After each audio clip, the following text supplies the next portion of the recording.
लोगों को कुछ समझ नहीं आ रहा था कि ये कौन है जो दहशत की अलामत बन गया है। दिन ढलते ही लोग बस इस फिक्र में मुब्तला होते थे कि कहीं हथौड़ा ग्रुप का अगला शिकार वो ना हो।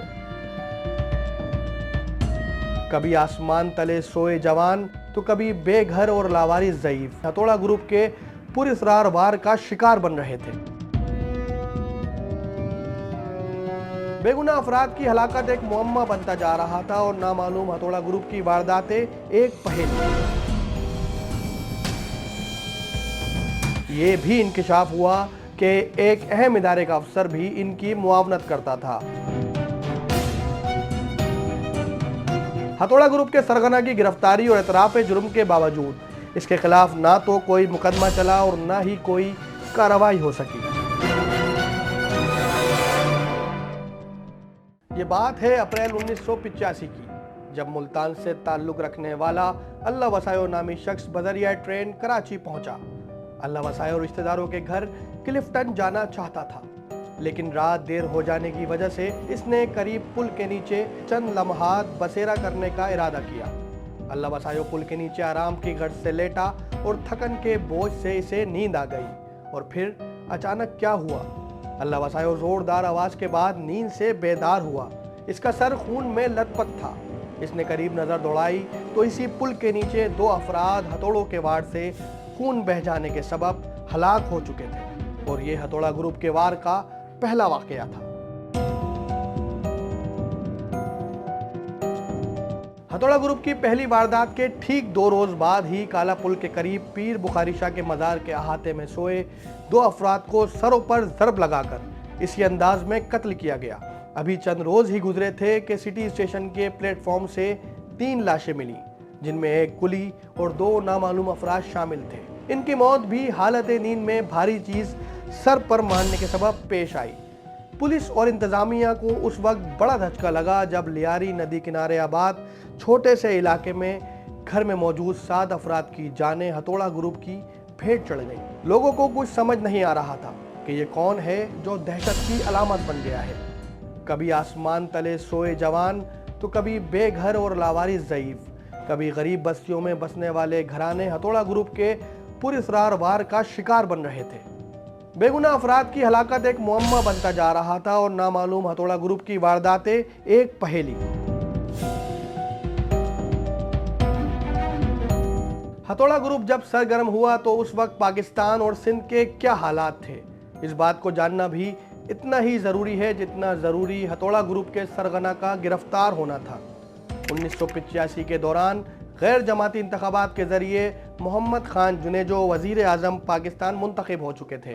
अफगानिस्तान में सियासी अदम इस्तेहकाम था और 15 साल से रूसी फ़ौज की मुदाखलत थी, जो अमेरिका को सख्त नापसंद थी। इधर अमेरिका से पाकिस्तान के ताल्लुकात बेहतर और खुशगवार थे। यही वजह थी कि पाकिस्तान ने अमेरिका का साथ दिया और रूसी फ़ौज की अफगानिस्तान से मुदाखलत ख़त्म कराने में अहम किरदार अदा किया। कहा जाता है कि इस दौरान 30 लाख अफगान पनाह गज़ीन भी पाकिस्तान पहुँचे और इनमें से ज़्यादातर अफगान पनाह गज़ीनों ने रोज़गार कमाने के लिए कराची का भी रुख किया।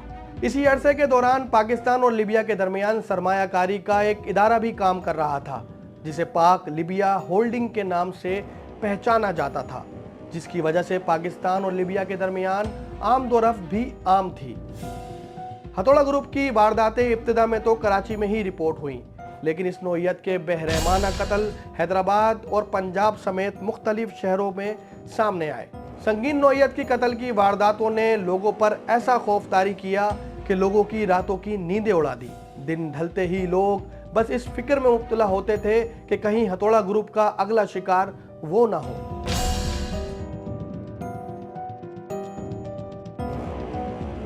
हथौड़ा ग्रुप का सुराग लगाना जैसे एक पहेली बनता जा रहा था।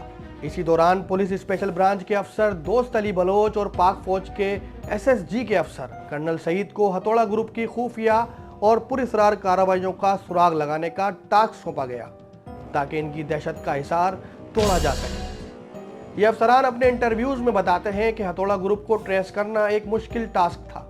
मुख्तलिफ डिपार्टमेंट्स और अफसरान इसके खिलाफ शवाहिद इकट्ठे कर रहे थे। कानून नाफिज करने वाले इदारों की खुफिया मालूमात के मुताबिक हथौड़ा ग्रुप का ताल्लुक कहीं ना कहीं पाक लीबिया के कायम करदा मुश्तरका वेंचर से था, लेकिन इन पर फौरी हाथ डालना आसान न था।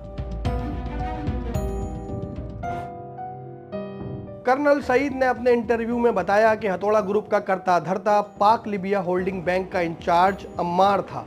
इस मुनज़्ज़म नेटवर्क में लीबिया के अलावा पाकिस्तान के लोग भी शामिल थे जो लीबिया में मुकीम थे और रात को वारदातें करके फौरी रवाना हो जाते हैं।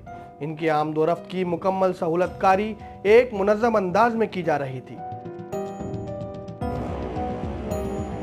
हथौड़ा ग्रुप के खिलाफ काम करने वाले अफसरान बताते हैं कि अम्मार नामी मुलजिम हथौड़ा ग्रुप का कर्ता धर्ता था और ये पाक लीबिया होल्डिंग बैंक के इंचार्ज के तौर पर काम कर रहा था।